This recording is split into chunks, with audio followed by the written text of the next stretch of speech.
Kalau pegang pendeta pun tahu. Kuat, kuat, tambah kuat. Lama, tahan lama. Kuat, bukan ramas. Pegang kuat, pegang kuat. Nah. Kita tanya lo sekarang ya, kalau dia pegang kuat begini bisa bertahan berapa lama? 1 detik bisa? Bisa. 1 menit bisa? Bisa. 1 jam bisa? Bisa. 1 hari bisa? Sehari. Bisa. 2 tahun bisa? Makin kuat Elo pegang, makin cepat dia lepaskan. Satu hal yang harus kita lakukan dalam kesatuan dengan Tuhan, dalam kekudusan adalah membiarkan tangan Tuhan pegang kita.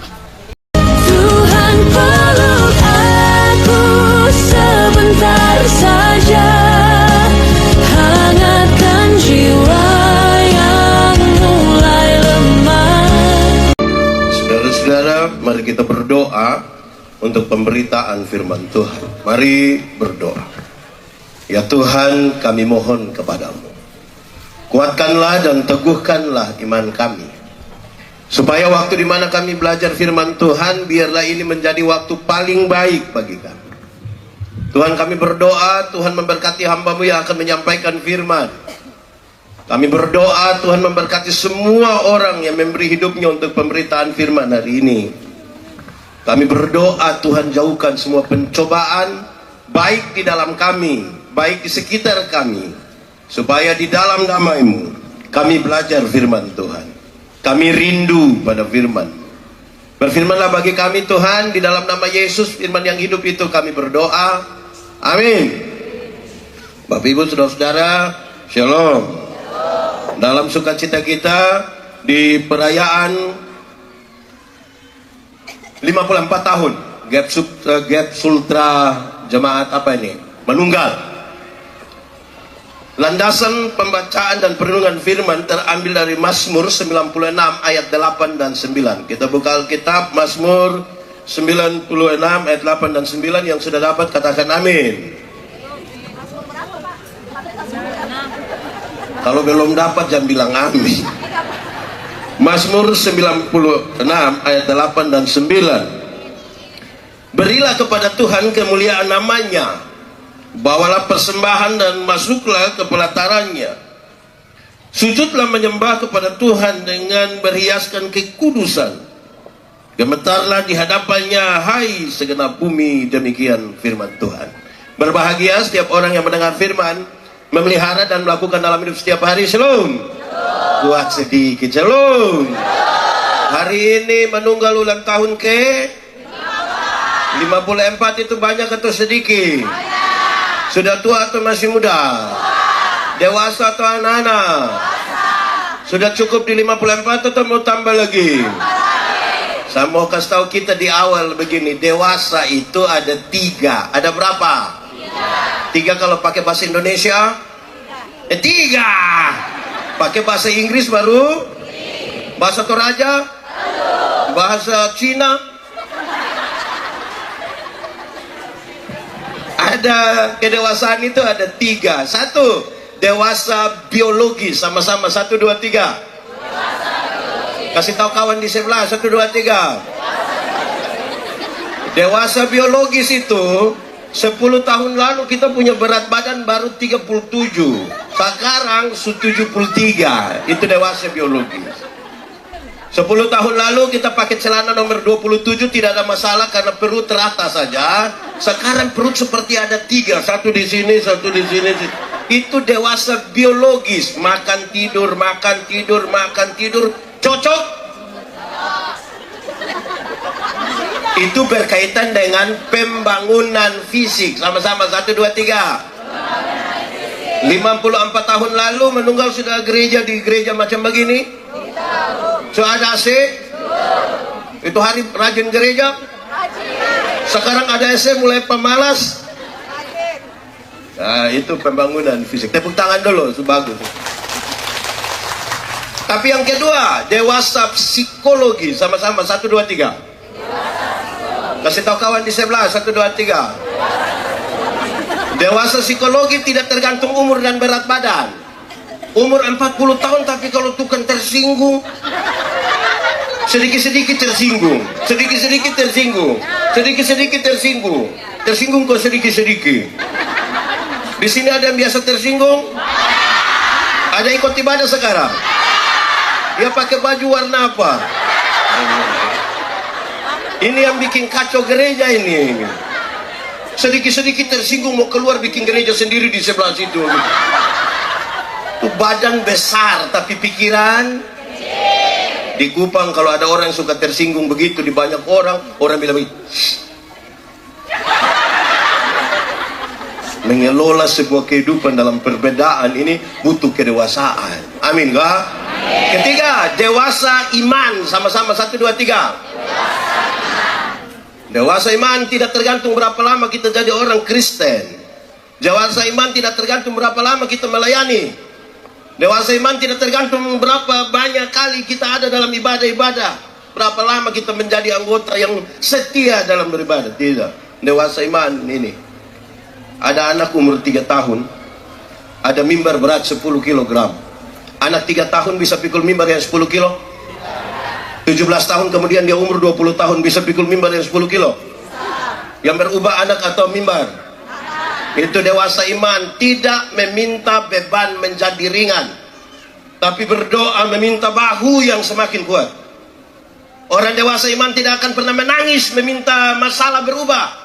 Kan dia tahu kalau Tuhan izinkan ada masalah, Tuhan tahu seberapa kuatnya dia dan selebihnya Tuhan menanggung atasnya. Saya mau tanya, jemaat. Di sini tidak ada jemaat. Jemaat. Saudara punya masalah? Tidak usah omong. Saya lihat ini muka masalah semua. Masalah ialah kesenjangan antara harapan dan kenyataan. Harapan menikah umur 28, kenyataan sudah 34. Harapan menikah dengan dia, kenyataan dia nikah dan kita pun teman vokal group. Ada di sini. Oke. Karena itu saudara-saudara, orang dewasa iman itu, orang dewasa iman hampir-hampir tidak meminta orang lain berubah. Tapi siapa yang berubah? Siapa berubah? Kadang-kadang kita terlalu sibuk rubah orang lain sampai lupa rubah diri sendiri. Amin kok? Di Manunggal ada? Ada? Betul? Majelis atau jemaah? Padahal mau rubah ini dunia, mulailah dari mana? Merubah apa? Diri sendiri. Banyak orang terlalu sibuk dengan orang lain. Sampai-sampai orang lain yang beli motor dia tidak tidur di rumah itu. Dia minta tanya dulu kira-kira don kredit atau cash itu. Orang masalah. Nah, itu kedewasaan. Kedua, sebelum masuk di bagian ini, saya mau kasih tahu kita semua ini orang Kristen. Apalagi orang Toraja. Di sini ada orang Toraja? Tidak usah angkat tangan. Orang Toraja itu nama Alkitab paling banyak sudah itu. Woi, mau Simon lagi. Apa lagi? Nama apa lagi? Nah, sudah tidak usah omong lagi. Kita semua orang Kristen, tapi saya mau kasih tahu kita di awal. Saya mau tanya dulu yang di belakang, kalau saya turun ke bawah masih bisa lihat atau tidak? Aman? Terkendali? Oke, saya turun ke bawah. Maksudnya supaya kita lebih dekat bercerita. Kekristenan itu bertingkat-tingkat. Kekristenan itu bertingkat-tingkat dan kita bisa ukur kita ada di tingkatan mana. Supaya memahami itu baru kita bisa jawab ini tema dan subtema ini. Kalau tidak paham itu kita bisa. Ada 3 tingkatan dari kekristenan. Berapa tingkatan? Pakai bahasa Indonesia? Bahasa Toraja? Bahasa Mamasa? Oh, sama juga. Oke, ada 3 tingkatan kekristenan. 1, beragama tapi tidak beriman. Sama-sama, 1, 2, 3. Kasih kawan di sebelah, 1, 2, 3. Untuk Kristen, dia sudah Kristen sejak lahir. Bahkan dari dalam perut sudah Kristen memang. Nama lagi, Kristen lagi. Apalagi dia orang? Kita hanya tanya. Untuk baptis mungkin dia sudah baptis 4 kali mungkin. Tapi untuk beriman belum tentu. Kenapa? Di Indonesia agama diatur dalam struktur berbangsa dan bernegara. Di KTP harus orang tulis dia agama apa. Akhirnya semua orang menjadi beragama, tapi beriman belum tentu. Kenapa? Dulu agama dibawa oleh penjajah dengan pendekatan feodal paternalistik. Mau tidak mau ikut. Untuk jadi polisi mesti beragama, jadi tentara mesti beragama, mau jadi pendeta apalagi harus beragama. Beriman belum tentu. Contoh, kalau tangan kanan gatal artinya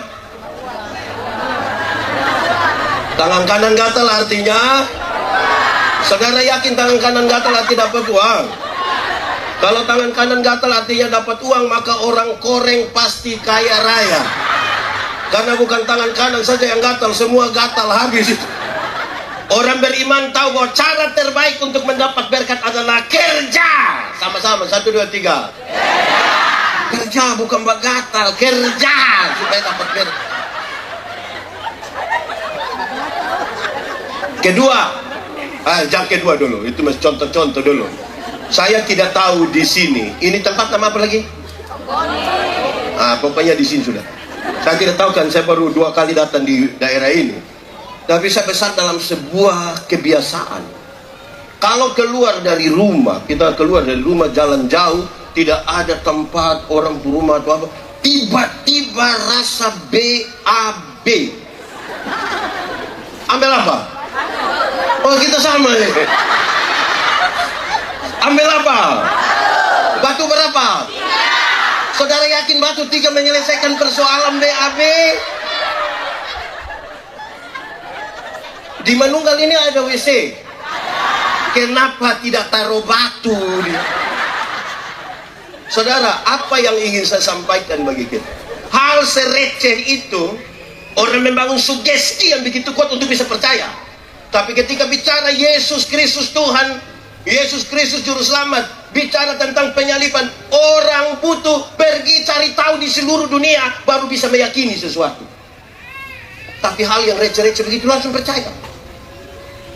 Pendeta Yandi bawa materi banyak di Indonesia. Pas habis pemilihan pendeta, kita foto-foto dulu.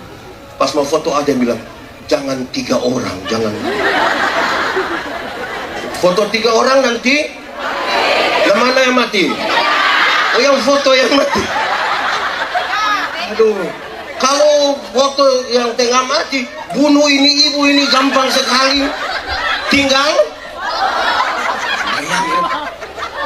maju sampai begini macam damang su begini maju, kekristenan su begini lama, ini gereja su 54 tahun masih percaya hal-hal begitu. Beragama tapi itu kita jangan omong masuk gereja dulu, jangan omong. Satu saat minggu kedua bulan Desember kami ada di gereja, hujan belum turun. Takut, woi jangan sampai musim akan kekeringan di tahun depan. Saya bilang, oh hujan belum turun. Dia bilang, proyek pak, proyek. Dia heran apa hubungan proyek dan hujan. Dia bilang, pak, akhir tahun begini proyek pemerintah banyak bapak, jadi orang tutup hujan. Saya bilang, hujan bisa ditutup? Bisa. Bagaimana cara tutup? Saya pikir penjelasannya ilmiah. Ilmiah artinya masuk akal dan bisa dipertahankan terus menerus. Awan hitam yang sudah gelap itu tembak pakai sinar laser, itu ilmiah. Awan hitam yang gelap itu pakai efek kaca, pantulkan cahaya kasih, itu ilmiah. Ternyata orang bilang, permisi bapak, kita tinggal buang pakaian dalam di atas rumah, hujan tidak turun. Saya tanya, itu celana dalam merek apa? Itu belum tanya ukuran, itu masih tanya merek. Kalau hujan bisa ditutup, maka Jakarta itu tidak akan pernah banjir. Tinggal semua masyarakat Jakarta pegang dia punya, terus live streaming gubernur hitung 1.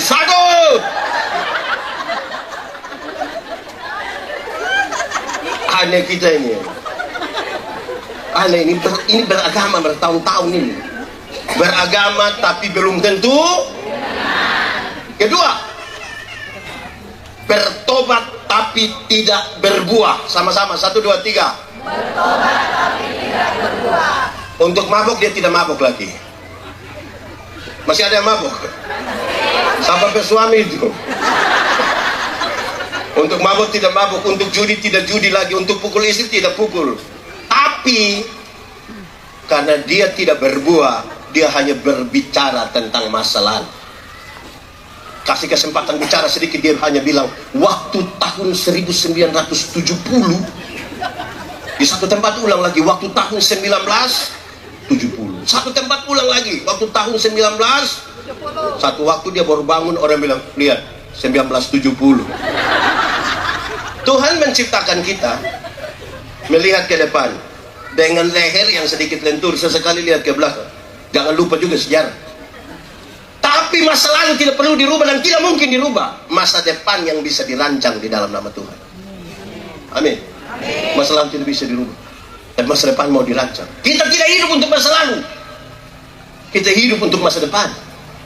Karena itu, ya sudahlah, sesekali kita bercerita tentang masa lalu, tapi jangan fokus pada masa lalu. Kita sementara, kalau tidak saudara-saudara kita bertengkar hanya bilang kami dulu. Ini so kami sekarang ini beda dengan kami dulu. Amin. Saya ingat satu waktu kami duduk dengan para pendeta senior dan emeritus. Orang bilang, kamu pendeta sekarang enak, sedikit-sedikit naik motor, naik mobil. Kami dulu naik kuda. Terus saya tanya orang, siapa suruh bapak orang mau lahir dulu? Menjadi adik itu bukan pilihan. Itu hari waktu kita mau lahir, siapa yang ini Tuhan tanya lu, Yandi, engkau mau lahir duluan atau papa duluan? Tidak bagus. Kalau kita membaca Amsal, dia bilang tidak bagus membanding masa lalu dan masa kini, karena tidak berdasarkan hikmat kamu mengajarkan. Tidak berhikmat itu. Dulu ya dulu tidak ada motor, mau naik motor. Sekarang motor sebanyak, suruh jemput saya tadi malam di Kendari naik kuda. Itu tidak berhikmat. Ketiga, pertama tadi apa? Oh bagus. Kedua, yang ketiga ini kelas paling tinggi dari sebuah kekristenan, yaitu berbuah. Sama-sama, 1, 2, 3. Berbuah. Kasih kawan di sebelah, 1, 2, 3. Dalam hal inilah Bapakku dipermuliakan, yaitu jika kamu berbuah dan buahmu itu tetap, supaya apa yang kamu minta kepada Bapa dalam namaku diberikan kepadamu. Berbuah. Mau supaya daerah ini penuh kemuliaan bagi nama Tuhan, apa yang harus dilakukan? Berbuah. Mau supaya Indonesia penuh kemuliaan bagi nama Tuhan, apa yang harus dilakukan? Berbuah. Mau supaya dunia penuh dengan kemuliaan nama Tuhan, apa yang harus dilakukan? Nah, sekarang pertanyaannya gampang. Berbuah bagi Tuhan gampang atau susah? Susah. Berbuah bagi Tuhan gampang atau susah? Susah atau gampang? Susah. Gampang atau susah? Susah. Gampang. Bagaimana? Bagaimana pendeta bilang berbuah bagi Tuhan gampang? Dengar. Saudara pernah lihat pohon mangga? Pernah? Pernah lihat pohon mangga yang berbuah? Pernah lihat orang Toraja ancam pohon mangga supaya berbuah? Ada? Teorinya sangat gampang. Ranting yang melekat kepada pohonnya, buah keluar dengan sendirinya tanpa disuruh. Amin. Anak sekolah minggu saja tahu. Yang sekolah minggu yang tadi ada menyanyi itu, ini saja tahu. Yesus pokok dan ambil tepuk tangan. Tinggallah di dalamnya, Yesus pokok dan kitalah caranya. Tinggallah di dalamnya, Lebih kuat. Yesus pokok dan kitalah caranya. Tinggallah di dalamnya. Pasti apa? Pastilah Apa? kau Akan apa? Ulang. Yesus pokok dan kitalah caranya. tinggallah. Di dalamnya, Lebih kuat, kasih kawan di sebelah. Yesus pokok dan kitalah caranya. Apa? Tinggallah di dalamnya, Lebih kuat lagi.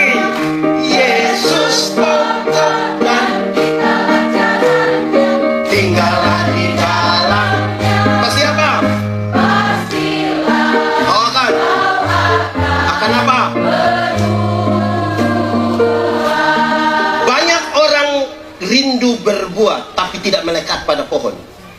Akhirnya dia punya buah ada, tapi buah plastik. Pernah lihat pisang plastik? Jeruk plastik? Alpukat plastik? Enak? Oh, pernah rasa? Saudara lihat ini bunga plastik ini, bagus tahu, warna bagus, tapi kan tidak bisa begini sesudah, kan begini saja. Itu dia persoalan. Banyak orang mau berbuah tapi tidak melekat pada Tuhan. Anak kelas 4 SD tahu bagian pohon yang mencari makanan namanya dari akar dia kirim ke daun melalui batang. Di daun ada proses apa? Setelah jadi makanan dia kirim ke ranting dan berbuah toh. Proses melekat itu begitu. Sekarang kita bicara ini, saya dikasih waktu maksimal 1 jam dari som ke depan. Saudara diam-diam di sini jalan-jalan di mana-mana. Sekarang berikanlah kepada Tuhan kemuliaan namanya, sembahlah Tuhan dalam kemuliaan kekudusan, dalam kaitan dua pengantar dan tema kita hari ini, pembacaan kita. Saya ingin fokus pada satu kata, yaitu kemuliaan. Sama-sama, 1, 2, 3. Dan cepat-cepat. Yang pertama, kemuliaan macam apa sih sebenarnya di dalam Tuhan yang kemudian bisa menarik kita untuk kemudian bisa menyatukan kebutuhan kita adalah setia beribadah, tekun, saling mengasihi, saling menghormati dan melayani. Kan itu pun kerinduan itu. Kemuliaan Tuhan macam apa? Saya ingin menyampaikan 3 kemuliaan ini supaya kemudian menjadi dasar untuk kita berpikir kembali dan kita melakukan seperti yang Tuhan mau. Amin. Berapa kemuliaan? 3 kalau pakai bahasa Teraja. Itu sama dengan kami di NTT juga yang telu juga. Nanti kita ada hubungan ini. Oke. Ada 3 kemuliaan. 1. Kemuliaan salib. Sama-sama 1, 2, 3. Kasih kawan di sebelah 1, 2, 3. Tuhan Yesus itu tidak mati konyol di kayu salib, tapi dia dimuliakan di kayu salib. Supaya oleh karena dosa manusia memutuskan hubungan dengan Tuhan Allah, oleh karena kemuliaan salib kita dipanggil kembali untuk menjadi satu dengan Tuhan. Amin. Amin. Teorinya semakin gampang, makin dekat seseorang dengan Tuhan, makin dekat dia dengan orang-orang yang ada dalam persekutuannya. Amin. Yang biasa bikin kacau di gereja, yang tukang tersinggung dan lain-lain sebagainya, itu karena dia tidak dekat dengan Tuhan. Amin. Di sini ada yang tukang bikin kacau. Itu pertanyaan investigasi saja, tidak usah dijawab. Saudara, apa sih salib itu? Menarik ini. Saya ingin mengatakan begini. Kalau saudara datang pada kemuliaan salib, segala macam kesombongan, segala macam egoisme, segala macam yang berpusat pada diri sendiri pasti hilang. Hari ini, kalau saudara bertanya kepada Tuhan, Tuhan, seperti apa yang kau mengasihi aku? Dia tidak jawab sama sekali. Saya ulangi, hari ini kalau saudara bertanya, Tuhan, seperti apa yang kau mengasihi aku? Dia tidak jawab. Tapi dia merentangkan tangannya di kayu salib dan mati bagi saudara dan saya. Hanya orang yang paham itu dan tidak akan menghancurkan persekutuan gereja. Hari ini kenapa pendeta-pendeta suka bertengkar? Dan saudara ikut itu di media sosial. Pendeta satu menghujat pendeta lain, organisasi gereja satu menghujat gereja yang lain. Kenapa? Karena kita sementara bertengkar di luar kemuliaan salib. Kita lagi berurusan dengan membesarkan orang tertentu, lagi berusaha membesarkan organisasi, dan bukan Yesus yang dimuliakan. Padahal kita diminta datang dalam kemuliaan. Kita merampas kemuliaan Allah. Orang pendeta yang di pendeta besar, tidak ada pendeta besar. Pendeta badan besar banyak. Pendeta besar tidak ada. Di sini ada pendeta besar yang badan besar. Tidak. Ada satu lagu lama. Satu lagu lama, ini lagu lama. Ya, semoga yang orang tua masih ingat. Yang anak muda belajar ini lagu, kau tahu. Jangan hanya tak bola bahagia ini. Ada satu lagu lama kita menyanyi ini. Pada satu bukit jauh dari sini, jauh dari sini, lihat salib Tuhan berdiri. Sepotong kayu kasar, sepotong kayu kasar, tanda dosa besar. Di sana Tuhanku, Tuhanku telah mati. Ku datang pada salib itu, ku datang pada salib itu.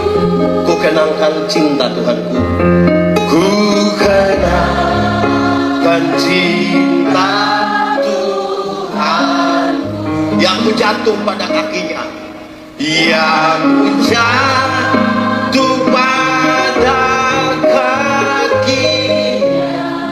Sana apa? Sana ku dapat ampun dosa. Lagu ini kalau saudara datang pada salib Kristus tidak sanggup angkat muka, saudara hanya bisa berlutut dan mengaku dosa. Kalau saudara berani angkat muka pada salib, saudara tidak mampu berkata apa-apa selain aku berserah, aku berserah kepadamu, kepadamu juru selamat, aku berserah. Saudara, siapa yang berat menyombongkan dirinya pada salib Kristus? Kalau di dalam salib itu semua orang datang hanya menunduk dan mengaku dosa, mengangkat tangan dan berserah menengadah padanya. Ada tersinggung di gereja, ada rasa hebat di gereja. Kenapa ada orang sombong? Kalau orang sombong tidak melihat ke atas, dia melihat ke kiri kanan. Waktu dia lihat kiri kanan ada kemungkinan dia membandingkan.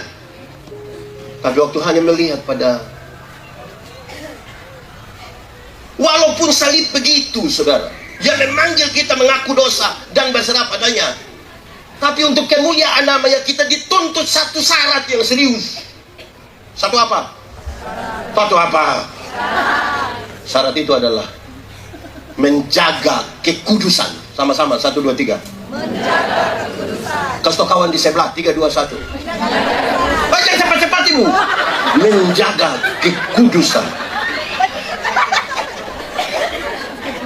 Berikanlah kepada Tuhan kemuliaan namanya. Nanti saudara bilang, sembahlah Tuhan dalam kekudusan.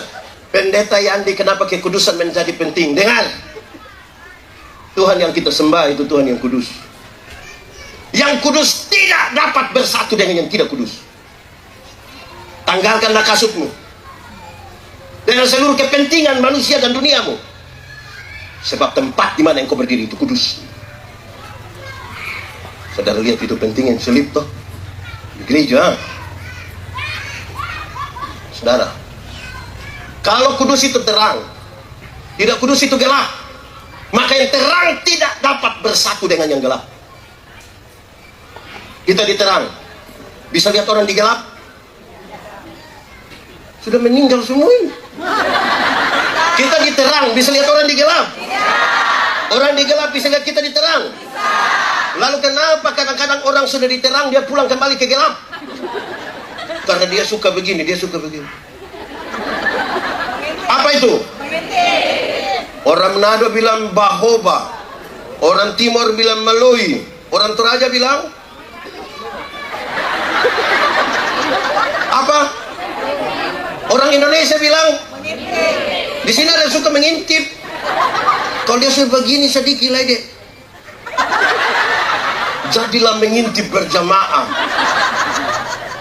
Itu kita pun persoalan. Saya mau tanya, anak muda, anak muda, gelap atau terang? Terang atau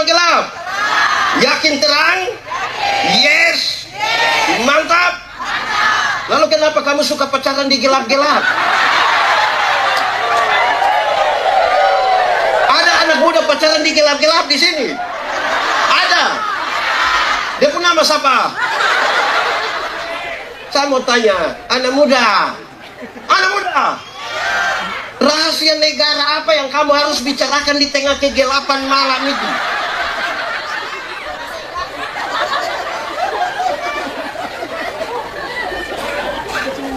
Pendeta Yandi, saya punya teman itu, dia tidak menjaga kekudusan, tapi dia paling aktif pelayanan. Saya mau kasih tahu saudara, dengar, Pendeta Yandi khotbah setiap hari, menyatu dengan Tuhan, belum tentu kalau tidak menjaga kekudusan. Ini yang tadi singer ini menyanyi di sini, pakai baju hitam merah, suara bagus, menyatu dengan Tuhan, belum tentu.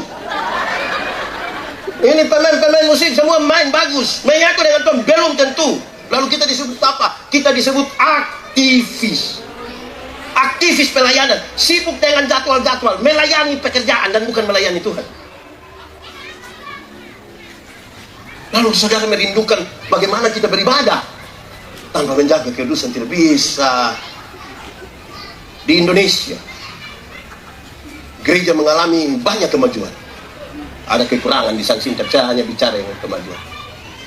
Salah satunya, sudah ada vokal grup kaum bapak PKB. Sudah ada juga di sini. Tepuk tangan dulu buat vokal grup kaum bapak. Tapi sama-sama 1, 2, 3. Tapi dia punya tapi ada 2. Ada berapa? 2. Pakai bahasa Indonesia? 2. Bahasa Toraja? 2. Bahasa Mandarin? Tapi ada 2. 1, dorang latihan sampai jam 3 subuh. Sampai istri sudah telepon, hampir itu telepon meledak dulu baru pulang. Ada begitu di Manunggal?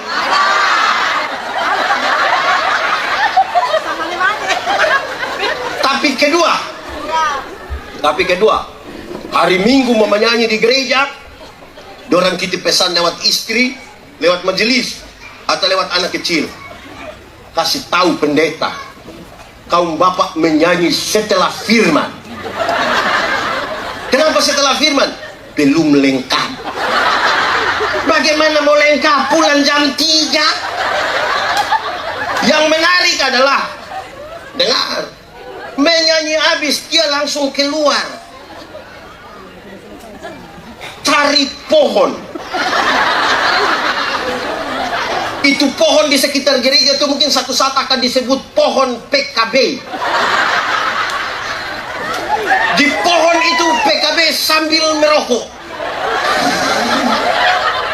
Mereka berbicara tentang situasi politik terkini di Indonesia.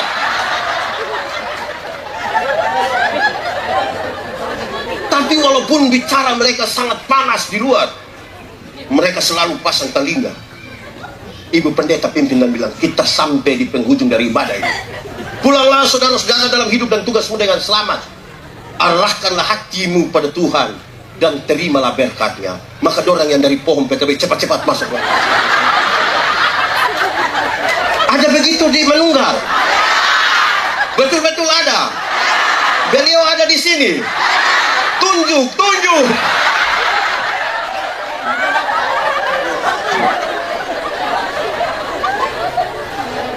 Ini anak muda juga satu. Anak muda, dorang itu kalau bilang kempe muda semangat. 7 hari tetap hadir. 8 hari, 10 hari. Tapi kalau ibadah pemuda di Manunggal tinggal 7 orang. Lebih baik ganti saja ini jadi tenda saja, supaya jangan bilang ibadah tapi camp. Malas ibadah tapi aktif di camp. Ada begitu di sini. Pengurus pemuda dia. Susah. Ada TK-TK dulu. TK, habis TK. Lihat ini orang ini. TK,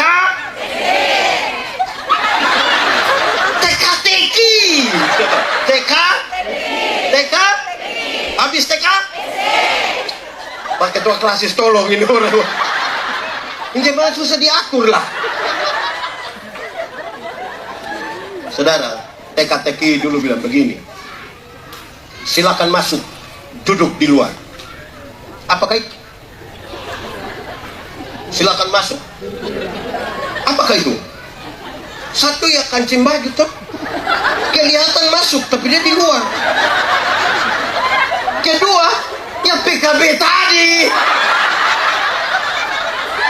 Habis menyanyi, jalannya sopan sekali untuk...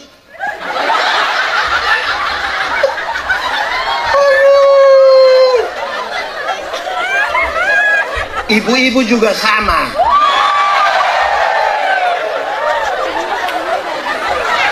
Pergi ke pasar, dia beli baju merah, rok hijau, sendal kuning. Nah ini baju merah, rok hijau, sendal kuning mau pakai kemana? Satu-satunya tempat untuk banyak orang bisa lihat itu adalah gereja. Nanti semua sudah duduk dulu baru dia bawa baju merah, rok, sendal, tiba-tiba dia muncul. Duduk sedikit. Acara begini dia sibuk dengan konsultasi. Ada ibu-ibu begitu di sini. Dia panitia juga.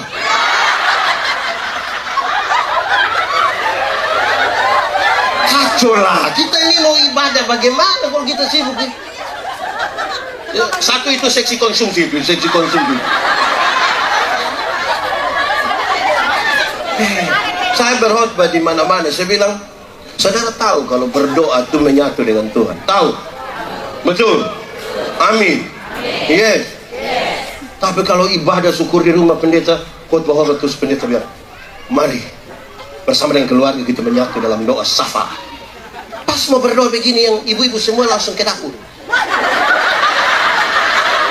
Sampai di dapur itu yang ketua dapur bilang di siap.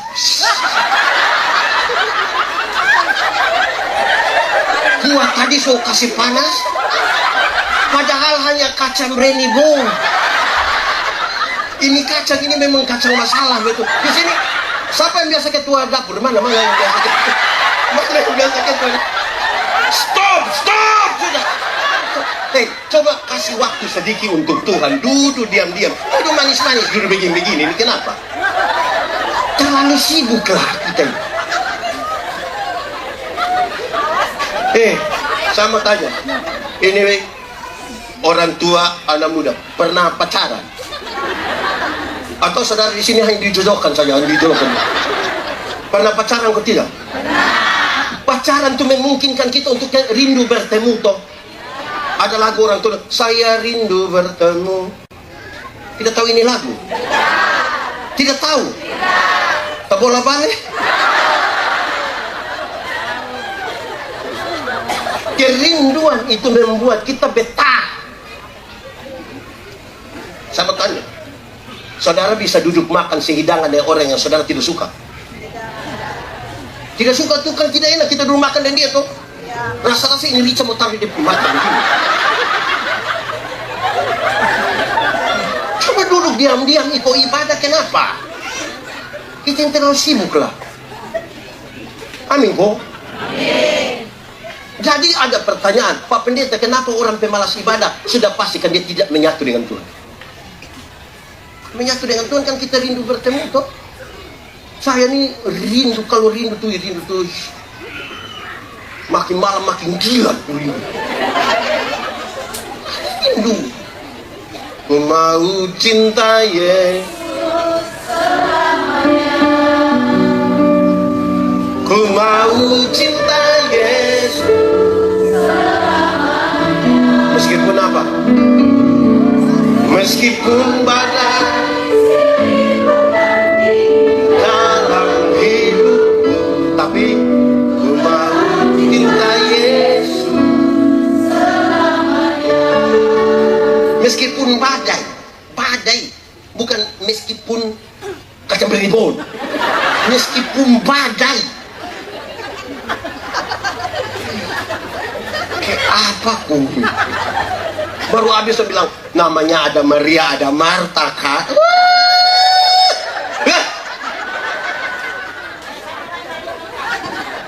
Ini ibu-ibu dong, satu hal lagi.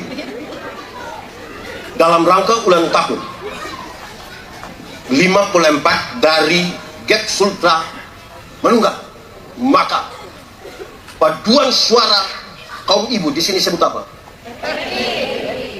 Apa Be? Itu partai ya. Perempuan kaum ibu menyanyi, berarti ada paduan suara ibu-ibu toh? Itu kesempatan baik. Suka sih kesempatan baik, dorang bertengkar. Bertengkarannya adalah seragam atau bebas rapi. Bertengkar tiba-tiba seragam. Setelah sepakat seragam, bertengkar lagi, polos atau motif. Untuk menggabung itu sudah polos dan motif, bertengkar lagi, motifnya melintang begini atau melintang. Ini pertengkaran yang buat satu. Sudah kamu nyanyi sendiri, saya tidak usah menyanyi lagi. Ada ibu-ibu di Gap Sultra begitu. Di Manunggal ada. Sama apa ya itu? Saudara lihat, kita tidak bicara pada poinnya. Ada yang tahu menyanyi, ada yang tahu menyanyi, tapi tidak pernah menyanyi di gereja. Tidak pernah menyanyi di gereja. Pendeta tanya, ada apa doang suara Pak kalau? No. Tapi tiba-tiba bilang, Gubernur Sulawesi Tenggara, Ketua Majelis Node Gap Sultra akan beribadah di Manunggal. Aduh, solo dia, duet dia, vokal grup dia, paduan suara dia, tari-tari. Ini nama, ini karunia makan puji. Makan puji begini tidak bisa dalam persekutuan bersama, dia bisa. Amin kok? Jadi pastikan dulu kita, sikap kita terhadap salib, kemuliaan salib itu seperti apa. Pastikan itu dulu, kan itu sumber masalahnya di situ. Kalau kita tidak ada di situ, jangan bicara kerinduan pada subtema. Kedua, pertama tadi apa? Mantap. Walaupun yang lain tiba-tiba membisu. Kemuliaan. Yang kedua, semua sedang kok belum? Saya rasa kayak 10 menit. Kemuliaan ketaatan, sama-sama 1, 2, 3. Kemuliaan ketaatan. Dengar, di salib yang dimuliakan itu Tuhan Yesus bukan sekedar dimuliakan, tapi dia taat, bahkan taat sampai mati. Kepentingannya apa? Kepentingan kita yang sudah terputus dengan Tuhan karena dosa. Ada orang tanya saya, Pendeta Yandi, kalau Yesus Tuhan penuh kuasa, kenapa pada waktu orang mau salibkan dia tidak kasih tunjuk kami kuasa sedikit? Jatuhlah orang-orang di situ. Wah, mungkin semua percaya kan? Terus dia lanjut, kalau saya yang Tuhan, tapi makanya engkau tidak mungkin jadi Tuhan ya macam itu.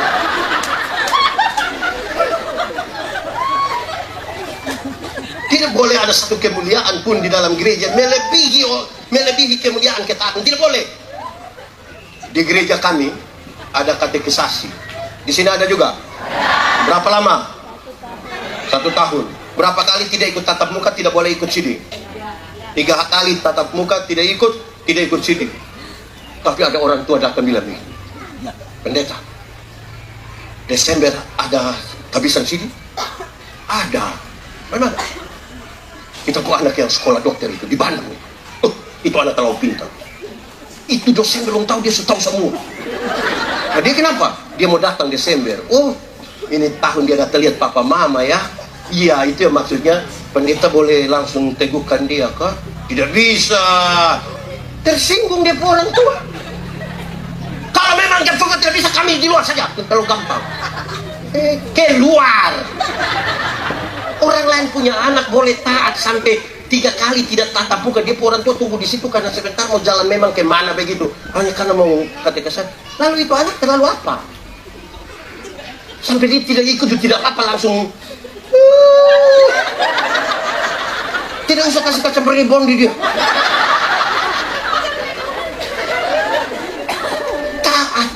ngurus manusia begini banyak kalau tanpa aturan bagaimana? Mau sidang ambil keputusan tentang aturan saja itu sudah doa lagi, sudah rapat lagi, perjamuan kudus lagi. Bahkan babi yang tidak tahu apa-apa ikut mati gara-gara kita mau ambil keputusan. Atau di sini sidang tidak pakai bunuh itu. Tapi dengan gampang-gampang kita mau langgar ini bisa. Jemaat. Orang yang tinggal dalam kebenaran ada 3 dimensi. Saya tidak omong 2 nanti terlalu panjang. Saya omong yang pertama. 1 dimensi dari kebenaran adalah legalitas. Sama-sama 1, 2, 3. Legalitas. Kau kawan di sebelah. Legalitas. Legal. Legal bukan regal.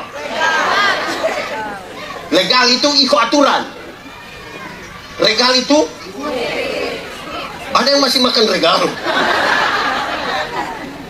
Dengar, legalitas yang dibangun di atas pulihnya hubungan manusia berdosa dengan Tuhan.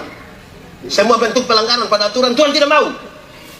Contoh, saudara tahu motor? Di sini tidak ada yang tahu motor. Ini naik kuda semua. Saudara tahu motor? Pernah naik motor? Siapa punya motor? Sudah lunas? Jemaat. Kalau saudara naik motor, SIM ada, STNK ada, lampu-lampu ada, kaca-kaca spion ada, pakai helm, ada operasi lalu lintas di situ. Berani pergi kok tidak? Berani. Tapi coba kalau SIM tidak ada, lampu-lampu tidak ada, kaca spion tidak ada, STNK tidak ada, tidak pakai helm, operasi itu berani pergi? Tidak. Kenapa tidak berani? Tapi saudara pohon polisi toh. Coba kalau SIM ada, STNK ada, lampu-lampu ada, kaca spion ada, operasi di situ, kita pergi. Sampai di situ polisi tidak tahan, kita putar kembali. Polisi bilang, kenapa kau putar? Papa, tolong periksa saya, tolong. Di sini ada yang suka langgar-langgar aturan? Bagaya. Anak sekolah, yang masih sekolah angkat tangan. Oh, kamu kira kamu suruh libur. Masuk sekolah jam berapa? Jam 10. Sekolah apa itu? Masuk sekolah jam berapa? Masuk sekolah jam 7 itu kalau kita pergi jam 6:30, kan dia pun cara jalan mantap toh. Hai guys, selamat pagi guys. Oh, hai. Tapi coba masuk jam 7 kamu pergi 9:30. Bisa jalan santai guys, bisa begitu. Itu dia cara jalan saja sudah mencuriga. Karena pasti dia punya cara jalan begini. Tiba-tiba guru bilang, langsung persiapan tipu. Karena pasti guru tanya, kenapa terlambat? Langsung dia bilang, sebenarnya saya tidak terlambat, tapi itu tipu. Ada majelis. Saya belum ngomong kenapa bilang ada. Terlalu semangat ini ibu-ibu. Ada majelis yang sudah tahu jam bertugas yang tidak datang. Nanti orang semulai padahal dia sengaja untuk menghindar dari doa atau baca Alkitab. Semua sebagai dia tiba-tiba datang dengan begitu sopan. Ada begitu. Rayon berapa punya begitu?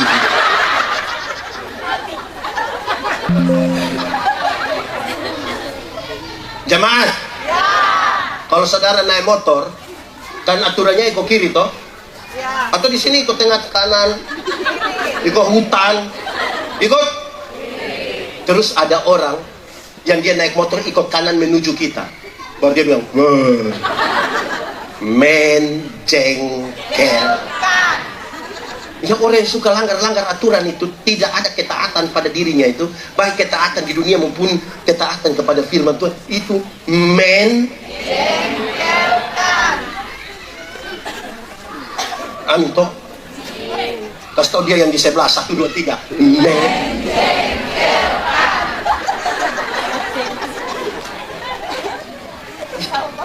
Amin Kedua. 3. Pertama tadi apa? Kedua, oke, yang ketiga, kemuliaan nama. 1, 2, 3. Kalau kawan di sebelah, dengar. Dulu itu sama dengan itu hari. Ya toh, waktu itu, tak kalah. Sudah, dulu bangsa Israel juga tahu bahwa ada kuasa yang besar yang menciptakan, penuh kuasa, tapi dia yang mana tidak ada yang tahu. Tidak ada yang tahu. Lama sekali sampai satu waktu Tuhan berinisiatif datang ketemu Musa untuk kepentingan pembebasan Israel setelah 430 tahun dijajah di Mesir. Dalam pertemuan itu bicara. Terus Musa bilang begini, Tuhan, nanti kalau saya pergi ke dorang itu, dorang tanya, nanti saya bilang siapa yang suruh? Terus Tuhan bilang, kalau dorang tanya, kasih tahu, aku adalah aku, mengutus aku kepadamu. Jadi nanti dorang tanya, Musa, siapa suruh? Aku adalah aku. Gandhi, siapa suruh datang di Gad Surta? Aku adalah aku. Saudara mengerti? Dari aku adalah aku, dia kasih lebih jelas sedikit. YHWH, setelah hukum itu. Yahweh. Tapi nama itu tidak boleh diucapkan sembarangan. Dari YHWH, dia kasih lebih jelas lagi, Immanuel. Sama-sama 1, 2, 3. Immanuel. Tapi orang bertanya, Immanuel yang mana? Karena di Torah juga ada yang nama. Makanya saya menjelaskan, Immanuel, orang menyebutnya penasehat ajaib, Bapa yang kekal, Raja damai, pemerintahan ada di bawah. Matius masih menyebut Immanuel, dan Yohanes menyebutkan yang sangat luar biasa. Nama itu adalah Yesus. Sama-sama 1, 2, 3. Nama itu adalah Yesus. Ini nama ini mesti tahu. Tiap orang harus. Kenapa miring itu suara? Dunia mesti tahu. 1, 2, 3. Tiap orang. Tiap orang. Tiap orang harus tahu apa? Siapa Yesus? Tunggu ya, siapa itu? Nana itu siapa? Sebentar pulang dari sini, pendeta Yandi bagi-bagi uang. Satu orang dapat 200.000. Senang? Senang. Cerita orang? Cerita orang kok tidak? Pasti saudara cerita dengan ekspresif toh. Kau rugi tidak ikut ibadah tadi.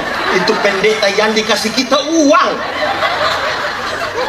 Masing-masing berapa? Tuhan Yesus berkorban bagi saya dan saudara. Lebih mahal dari 100.000 atau lebih murah dari 100.000? Yakin lebih mahal? Amin? Yes? So, cerita orang. Baru dapat pulsa 20.000, saya kasih tahu seluruh dunia. Dunia maya, dunia nyata, dunia lain, dunia gaib, dia kasih tahu. Dia capture, dia terima kasih. Pulsa masuk. Besok lagi. Nah, besok lagi ya. Besok lagi. Baru pulsa 200.000. Yesus mati bagi kita, kita tidak berani untuk cerita pada orang lain. Mulut kaku. Ada yang cerewet sekali tapi tidak berani bicara. Amin. Tiap orang terdiri. Tiap orang harus. Tiap orang harus tahu. Tiap orang harus tahu. Tahu apa? Siapa Yesus? Orang Timur harus tahu. Orang Timur harus. Orang Timur harus tahu apa? Siapa? Orang Toraja, orang Toraja. 1, 2, 3. Orang Toraja.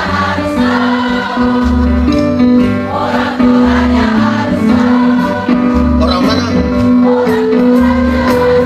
Tahu apa? Oke, stop. Jangan. Harganya. Harga.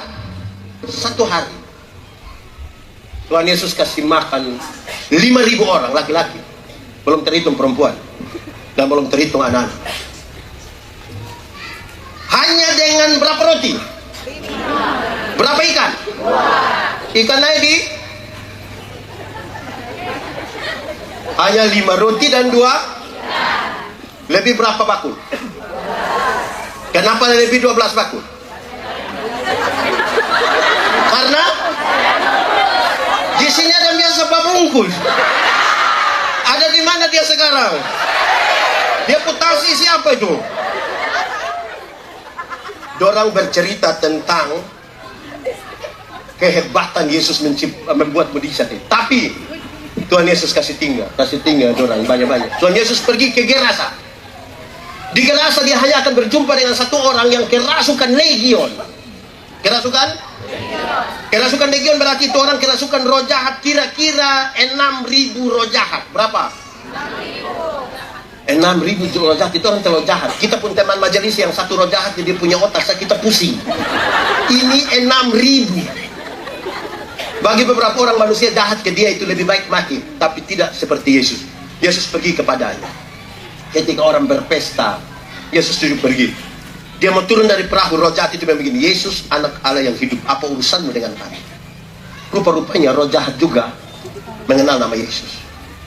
Jadi kalau orang Kristen baru sekedar mengenal nama Yesus belum lebih hebat dari roh jahat. Injil Markus mencatat di daerah itu ada penjaga babi kira-kira 2.000 ekor. Berapa ribu? 2.000. Roh jahat itu meminta supaya dia masuk kepada babi-babi itu. Tuhan Yesus biarkan. Maka roh babi-babi ini terjun dari jurang, matilah 2.000 ekor babi. Penjaga babi itu kehilangan pekerjaan. Mereka kasih tahu orang di kampung datang usir Yesus. Pertanyaannya, apakah Tuhan Yesus tega membuat orang kehilangan pekerjaan?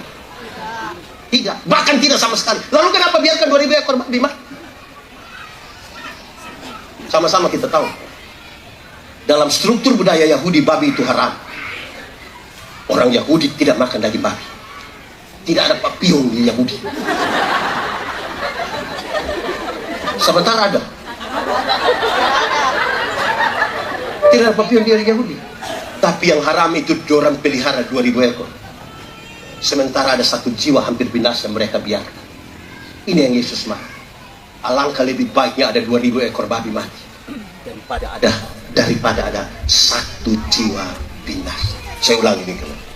Alangkah lebih baiknya ada 2.000 ekor babi mati daripada ada satu jiwa. Amin. Sekarang coba hitung, kalau babi satu ekor 4 juta kali 2.000 berapa? Memang saya tahu banyak, saya tuh tahu. Ngomong dia pun bilangan 8 juta. 2.000 kali 4 juta 8 M. 8 M itu apa? Bukan menobel. 8 miliar harga satu orang gila waktu itu. Paling tidak dalam konteks itu saya konversi dari. Saya mau tanya, Manunggal di 54 tahun ini ada pernah siap 8 M untuk pekabaran Injil?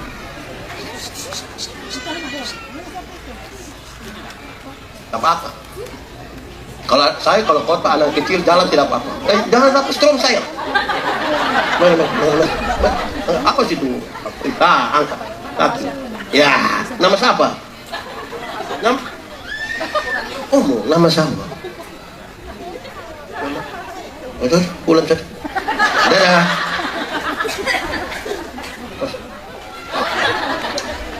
Saudara, saya mau tanya ulang. 8 M, harga satu jiwa. Pernah menunggal di sampai usia 54 tahun. Siap 8 M untuk pekabaran Injil. Ada? Gak apa-apa. Ada? Kita lebih banyak habis dimakan-makan. Itu serius itu. Tuhan datang, dia tidak tanya berapa kali kau makan. Dia tanya, ada berapa jiwa kau mau datang pada Tuhan. Amin kau? Amin. Ada berapa jiwa? Siapakah orang gila itu? Orang gila itu kemungkinan besar kita punya suami.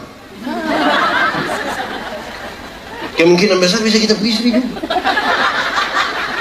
Kenapa? Ada istri-istri, kita tidak omong orang lain, kita omong dalam konteks rumah tangga. Karena pergumulan kita di ibadah dan saling mengasihi toh. Saudara dengar, ada istri pakai pakaian bagus-bagus, cantik-cantik, datang di gereja, dia jalan sendiri. Terus pendeta bilang begini, oh, lebih, dadah, permen lima. Oke.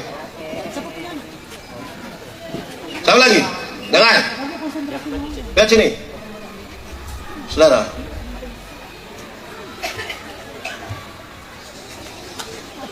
Orang gila itu kemungkinan besar kita punya istri, kemungkinan besar kita punya suami.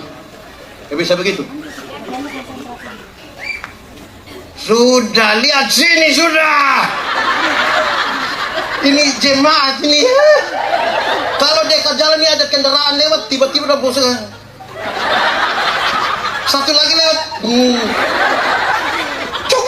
begini. Oke. Ada istri pakai pakaian bagus-bagus begini, warna pink. Itu pink atau apa? Ada ungu, ada merah, ada biru. Jalan sendiri.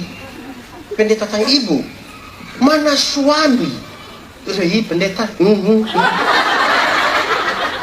sudah tahu suami begini, kenapa ambil resiko?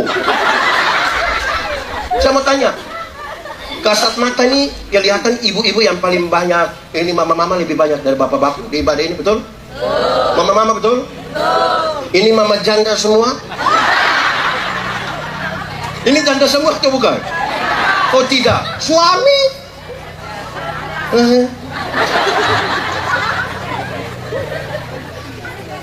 Ada ibu-ibu, ada suami-suami masih pemuda, rajin ikut ibadah pemuda. Sudah menikah dia malas. Pendeta tanya, bapak, kenapa masih muda rajin? Sudah menikah kok malas ikut ibadah? Terus dia jawab, pendeta, waktu pendeta kesini saya dengan istri, kami dua telah menjadi satu. Jadi istri kalau sudah pergi, sama itu kita dua. Saya pun kalimat satu ini ada satu orang tidak suka, tapi namanya saya pun kalimat toh. Kalau dia tidak suka, dia bikin kalimat sendiri, dia tidak usah. Jemaat, masuk surga itu seperti pergi ke WC, tidak bisa diwakilkan. Masing-masing mesti pergi sendiri. Betul atau tidak? Atau siapa yang di antara kita yang tanya, bapak, yo, kemana? WC, titip pak. Anak muda, yang nona-nona pacaran angkat tangan. Nah, yang belum pacaran angkat tangan. Saya prihatin dengan anda. Kasih tahu kamu punya nyolo itu ikut ibadah. Ibadah. Dia tidak mau paksa, ibadah. Kalau dia tidak mau, ibadah. Masih tidak mau, kasih tahu dia, ada kue.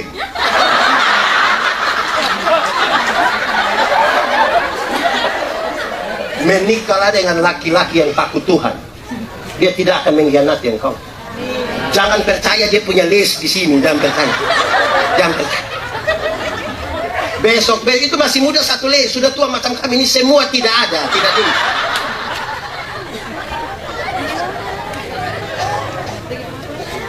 Kalau kamu ada nyong pemalas ibadah tapi tiap hari dia mabuk judi, baru dia bikin status di media sosial, semua akan indah pada waktunya. Putus. Manusia pemalas begitu. Itu dia hanya harap engkau punya bapak, punya warisan. Apalagi dia tahu pasti papa kerja di Antam. Lama-lama tiap hari dia hanya tanya, kapan papa mati? Jiwa.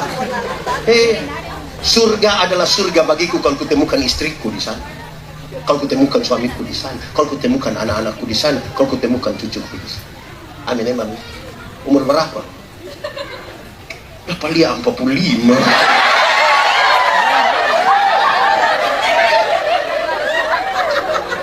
Berdasarkan itulah kita punya tanggung jawab sosial. Tiap orang harus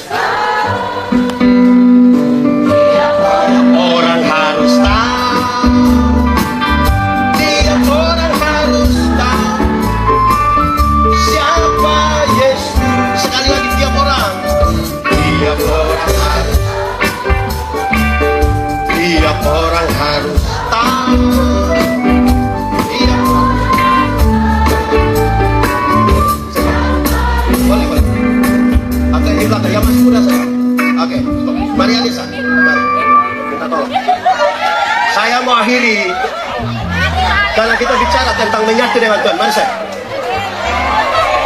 Nama siapa? Eno. Elo. Pintar menyanyi. Oke. Elo. Ini hanya anggapan ya. Jangan bakat. Ini hanya anggapan. Tapi kita pakai cara ini untuk kasih tahu bagaimana menyatu dengan Tuhan dan kemudian membawa kemuliaan dan menyatu di sini. Anggap begini. Anggap saja ini tangan Tuhan. Anggap saja ini tangan Tuhan. Dan ini tangan orang berdosa. Ini anggap saja. Sekarang kita tanya Elo. Elo, tolong pegang pendeta pentala. Kuat. Kuat. Tambah kuat. Lama, tahan lama. Kuat. Bukan ramah. Pegang kuat, pegang kuat. Nah. Kita tanya Elo sekarang ya. Kalau dia pegang kuat begini bisa bertahan berapa lama? 1 detik bisa? Bisa. 1 menit bisa? Bisa. 1 jam bisa? Bisa. 1 hari bisa? Hari. Bisa. 2 tahun bisa? Makin kuat Elo pegang, makin cepat dia lepaskan. Satu hal yang harus kita lakukan dalam kesatuan dengan Tuhan, dalam kekudusan adalah membiarkan tangan Tuhan pegang kita. Supaya ketika tangan-tangan kita sebagai manusia sepertinya mau terlepas dari tangan Tuhan tetap memegang kita. Amin. Terima kasih Elo, Tuhan memberkati. Tuhan peluk